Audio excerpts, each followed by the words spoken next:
Let us move through the story of Los Sueños slowly and quietly, one place at a time. It begins small, or at least it seems small. A place so ordinary that most people would never remember it if they passed it during the day. A gas station, a convenience store, fluorescent lights buzzing overhead, shelves of snacks, refrigerators humming softly, a coffee machine left on too long, a counter with lottery tickets and cigarette packs behind it. The kind of place people stop at without thinking. This is where "Thank You, Come Again" begins. At first, it feels like the kind of emergency that disappears into a city's statistics by morning. But in Los Sueños, even small crimes carry a different kind of tension. Desperation moves fast here.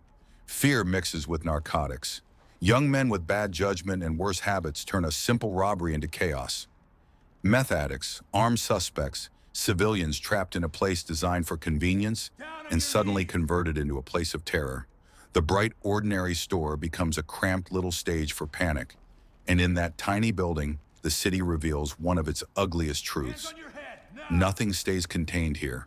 Not panic, not addiction, and not violence. That gas station robbery becomes a signal flare.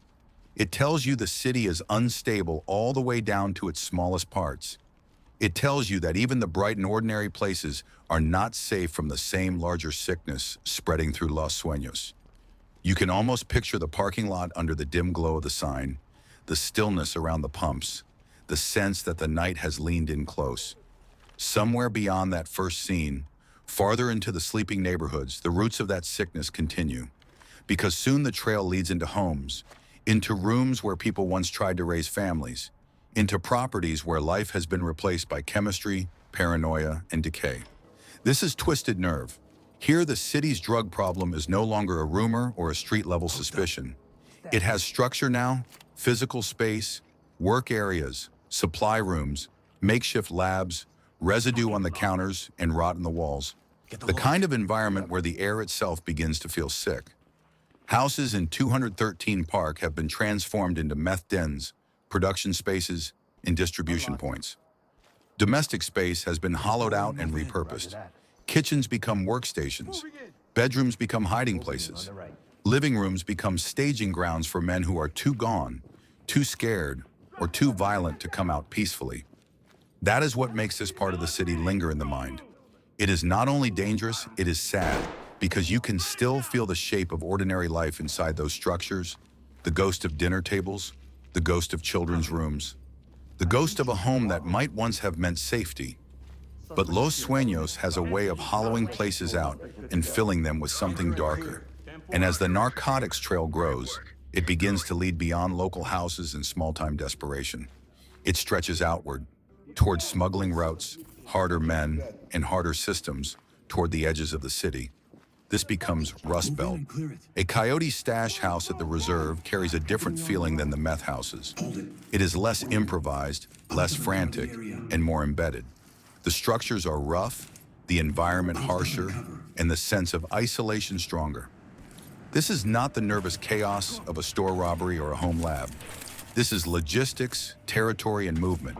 Here, the city starts to feel connected to a wider landscape of danger. Not only what happens within city limits, but what arrives through them. Narcotics do not appear from nowhere. Guns do not simply emerge.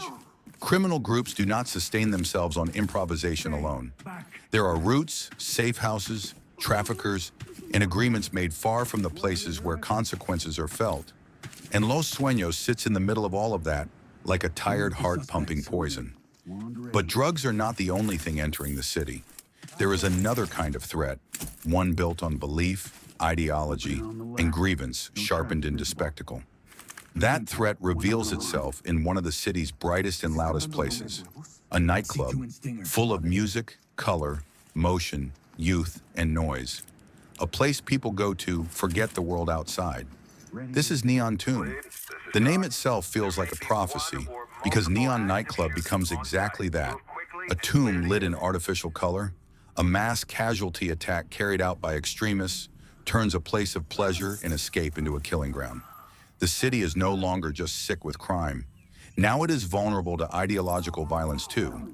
It can be robbed, poisoned, smuggled through, and exploited, and now it can also be struck symbolically.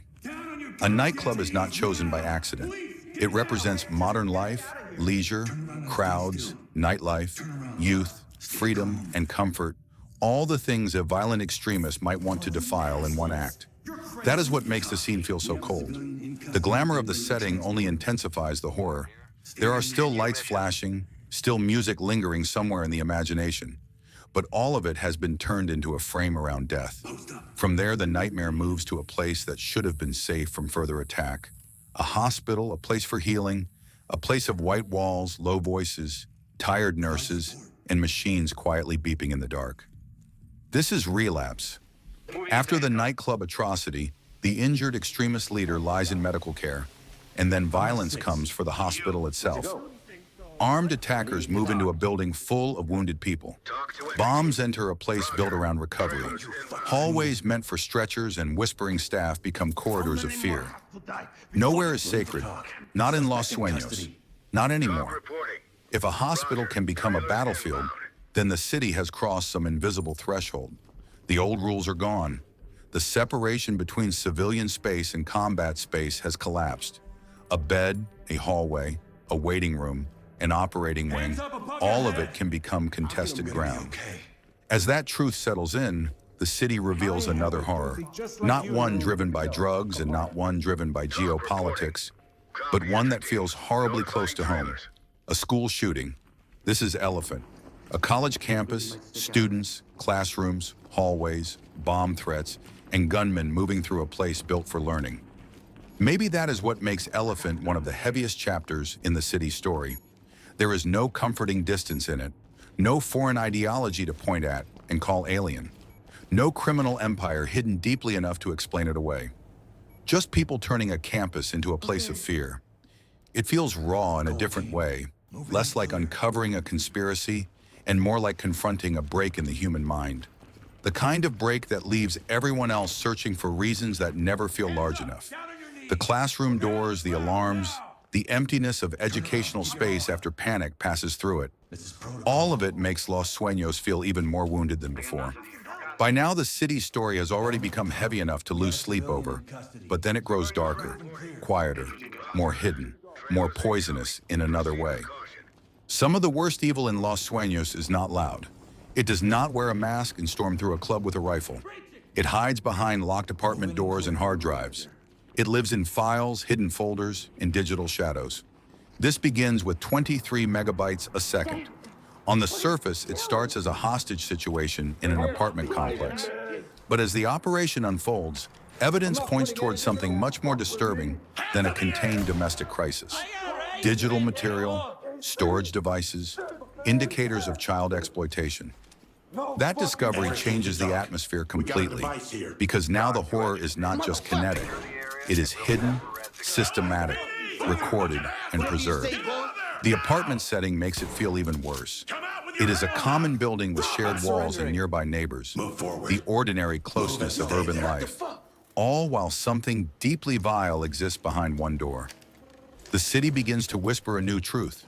The worst crimes are not always the noisiest. Sometimes they are built in silence. Sometimes they rely on the fact that no one wants to imagine what might be happening nearby. When investigators follow that thread, the city opens another layer, a colder and more sterile layer. This is Sinuous Trail, a data center, Mindjot, clean lines, server racks, climate control, security doors, corporate modernity.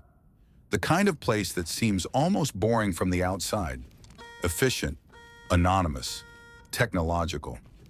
Yet inside that cold infrastructure lies something rotten. The evil is no longer confined to sleazy apartments or hidden basements. It has entered systems, corporate systems, digital systems, industrial systems. Los Sueños is not only a place where bad men commit bad acts. It is a place where modern infrastructure can quietly support those acts without emotion, morality, or visible stain. The horror becomes colder here, less personal on the surface, which somehow makes it feel even more personal underneath. Once exploitation becomes organized enough to need servers and facilities, it stops looking like isolated depravity and starts looking like machinery. And machinery is always harder to kill. Then the investigation advances again, from files and systems to faces and public fronts.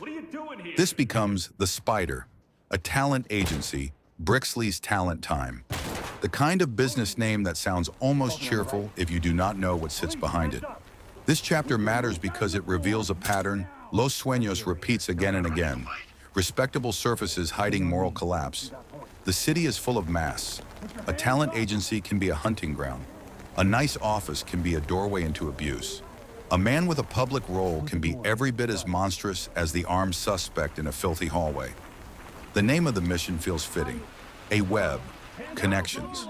Victims caught without understanding what has taken hold of them until it is too late. The city's predators are not always frantic or animalistic. Some are patient, some are polished, some know how to smile. As the web widens, it reaches wealth, status, and distance from suspicion. This is Valley of the Dolls, a mansion belonging to Amos Vole, a wealthy home, guarded and insulated, sitting far from the grime most people imagine when they think about crime. This is one of the clearest statements the game makes about power. Los Sueños refuses the comforting lie that evil belongs only to the desperate and the poor. Sometimes it climbs hills, sometimes it lives in luxury, sometimes it hires protection and hides behind architecture designed to impress. A mansion carries a different emotional tone. The rooms are larger, the finish is cleaner, and the silence more expensive. None of that changes what the place is connected to. If anything, it makes it worse, because now the city is telling you that money did not merely fail to prevent moral decay. Money helped hide it. Money gave it room. So Los Sueños becomes a city where every level of society is implicated in one nightmare or another. The poor are not safe. The comfortable are not innocent. The powerful are not clean. While one thread exposes hidden exploitation, another thread keeps winding through the city's infrastructure of smuggling, guns, and disappearance. It moves next to a place that feels calm on the surface. Open sky, ocean air, a house near the beach. This is Ends of the Earth, a beachfront property tied to illegal weapons modification and distribution carries a strange kind of tension. A beach house is supposed to represent rest, privacy, maybe wealth, maybe retreat. But in Los Sueños, even scenic places are not free from criminal networks. On paper, this place is about weapons, but in the larger web, it is about access, routes, partners, and systems moving beneath the city's visible surface. The beach here is not freedom. It is cover. It is another beautiful edge where ugly things arrive quietly. Then the investigation pushes into something even more ordinary. Not a mansion, not a club, and not a secretive office, but a postal facility. This is Greased Palms, a place built around packages, logistics, work shifts, loading bays, and routine. Once again, the city reveals one of its deepest themes. Ordinary infrastructure can be turned into criminal infrastructure with alarming ease. Shipping systems, mail systems, warehouses, and delivery channels. The things that make a city function can also help it rot. That is what makes Los Sueños feel so oppressive. Crime is not always outside the system. Often it is moving through the system, riding along it, hiding inside it, blending with legitimate motion until the difference becomes hard to see. The city itself begins to feel complicit, even when no building has a will of its own. By now, the story is no longer about isolated raids. It is about anatomy. You are seeing the organs of a broken place. Then comes buy cheap, buy twice. This chapter sits inside the broader arc of abduction, movement, and organized criminal activity that connects several of the city's darker operations. This is one of those moments in the city's story where separate cases begin to stop feeling separate. Weapons, shipping, missing people, criminal routes, conspiratorial logistics, all of them start to overlap until it becomes clear that Los Sueños is not just suffering many crimes. It is sustaining networks. Those networks eventually lead to one of the game's most unforgettable places, the port, the containers, the steel, the night air by the water. This is hide and seek. Port Hokan is where the city feels largest and emptiest at the same time. A major smuggling operation opens into something even darker, connecting the movement of goods with the movement of people and the industrial-scale concealment of atrocity. If there is a single mission that feels like the city opening its basement door, it is this one. The port is where everything converges: trade, traffic, anonymity, international routes, hidden cargo, and mechanical indifference. There is something especially haunting about industrial spaces because they do not care what passes through them. They are designed for throughput, not morality, and in that indifference, great evil can hide. Port Hokan feels like the city's unconscious mind, its suppressed truth, the place where all the ugliness that had been traveling quietly through smaller cases finally becomes impossible to ignore. Once you have seen that part of Los Sueños, the city never feels the same again. But the city is not only corrupt and predatory, it is also paranoid, radicalized, and haunted by individuals who have slipped into obsession so deep that they become lethal. This is a lethal obsession. A cabin, isolation, murdered police officers, a suspect tied to conspiracy, chemical threats, and anti-state extremism. What makes this mission powerful is its mood. It feels cut off from the dense urban rot of the other maps, and yet it belongs perfectly, because Los Sueños does not produce only organized criminality and institutional corruption. It also produces derangement, people who break under pressure, ideology, mistrust, or old damage, and emerge as weapons pointed at society itself. The cabin is not a refuge in nature. It is a bunker for obsession, a place where a man has retreated into his own decaying worldview until violence feels like clarity. From private obsession, the story returns to public power, politics, influence, and elite vulnerability. This becomes Ides of March. Luxury apartments, high status, hostages held in a politically charged standoff, domestic extremists occupying Brisa Cove ahead of Senator Fremont's rise. This chapter matters because it shows that Los Sueños is not a city where violence remains politely contained among the forgotten. It reaches upward into towers, into campaign-adjacent circles, into the lives of people who imagine themselves protected by wealth, status, or relevance. But the city does not respect rank. Once again, the setting sharpens the meaning. A luxury residence should feel insulated, private, controlled, secure. Instead, it becomes one more place where fear enters room by room. Then that political arc darkens even further in Sins of the Father. A hotel floor, Senator Fremont's family, rogue Secret Service elements aligned with extremists, the threat of execution used as spectacle and leverage. The significance goes deeper than the hostage situation itself. This is about institutional betrayal, the idea that the people closest to power can become its enemies, that the structures designed to protect public life can be infiltrated, corrupted, or persuaded toward violence. That may be one of the most unsettling truths in the game's world. Los Sueños is not just under assault from outsiders. The rot is internal too. It is inside systems, inside offices, inside loyalties, inside uniforms. Still, the city is not finished showing its faces, because there is yet another kind of darkness living at its edges. Not the slick corruption of wealthy men, not the fervor of terrorists, not the compulsive evil of exploiters, but belief turned strange and ritualistic. This is Carriers of the Vine, a vineyard, an old religious atmosphere, cultic presence, a violent and self-righteous group convinced that its cruelty serves some higher purpose. This chapter gives Los Sueños one final shade of madness, the madness of righteousness without mercy. There is something especially eerie about violence committed by people who believe they are cleansing the world. Profit-driven criminals can at least be understood in their greed. Terrorists can be understood in their hatred. But cultic violence often feels detached from ordinary motives altogether. It lives in symbolism, purity, myth, and punishment. The vineyard, with its rural stillness and old-world mood, feels far removed from the city's apartment blocks and industrial ports. Yet it belongs to the same story, because Los Sueños does not merely decay in one style. It decays in many styles at once: urban and rural, digital and physical, poor and wealthy, chaotic and ceremonial. After all of this, the city still has side stories to tell, smaller perhaps, but no less revealing. One of them is Stolen Valor, an apartment complex controlled by the 213 Hillside Rollers. a rescue moving through gang-held space where civilians are trapped in the middle of territorial violence. Stay quiet. This part of the city reminds us that even without the grand conspiracies, the international terror, or the elite corruption, Los Sueños would still be a hard place to survive. Gangs still hold buildings. Fear still spreads floor by floor.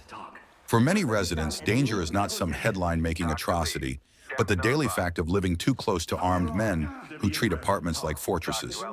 Then there is hunger strike, a restaurant, a gang deal gone wrong.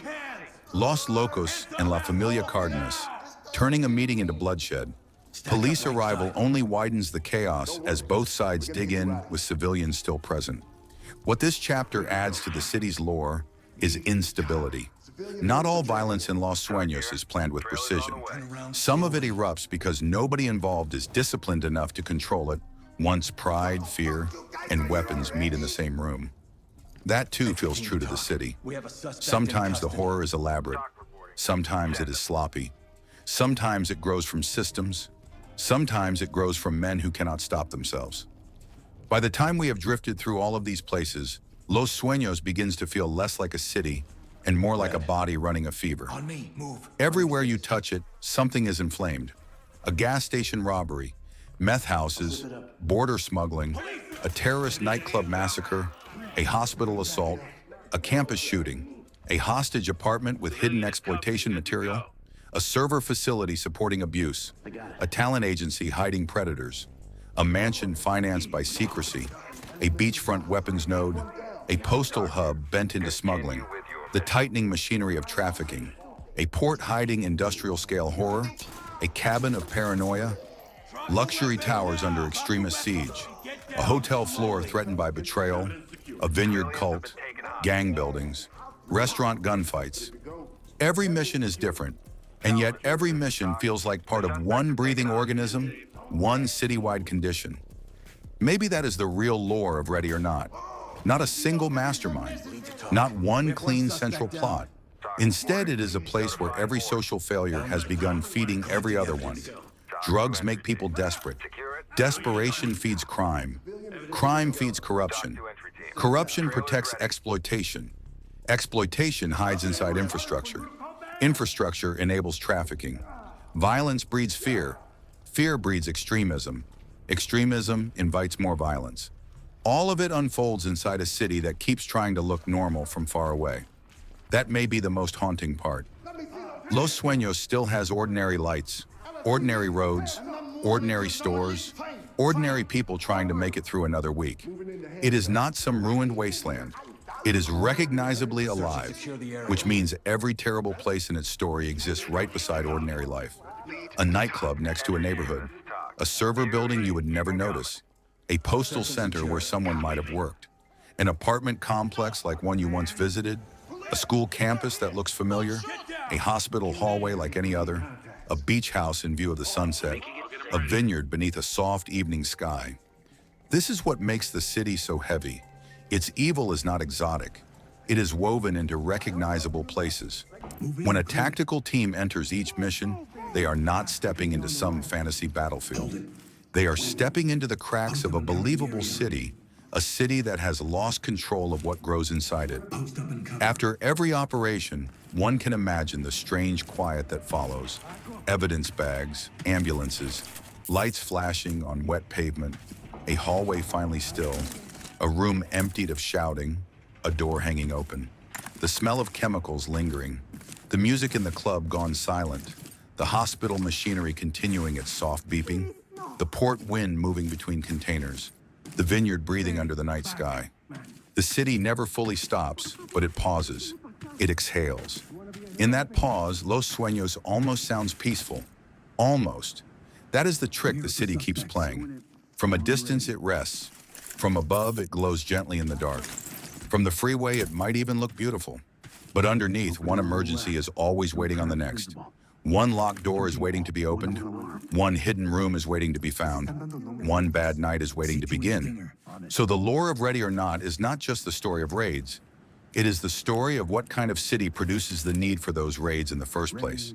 A city where innocence is fragile, where institutions are porous, where wealth does not cleanse anything, where technology can preserve cruelty, where belief can become murder, where logistics can become trafficking, where homes can become factories, where beauty can become cover, where the bright places are not safe, and where the quiet places are not empty. Los Sueños is not asleep. It only pretends to be. Perhaps that is the final image to leave in the mind tonight. The city seen once more from far away, a wide dark horizon, scattered lights, a faint mist over the roads. Somewhere out there, a gas station sign hums through the night. Somewhere else, waves break near a silent house. A hospital window glows on an upper floor. A nightclub stands empty now. A vineyard waits in darkness. Containers sit stacked at the port like quiet monuments. An apartment building keeps its secrets behind thin walls. A hotel tower reflects the moon. Across all of it, almost too soft to hear, comes the distant sound of another call beginning, another crisis, another hidden room, another piece of the city telling on itself. This is Los Sueños, a place of broken systems, polished masks, and ordinary buildings holding extraordinary horrors. It is a place where violence wears many faces, but always speaks the same language in the end: fear, silence, and aftermath. Somewhere inside that aftermath, for just a moment, the city grows quiet again. Quiet enough to mistake for peace, quiet enough to fall asleep to, until the next siren rises.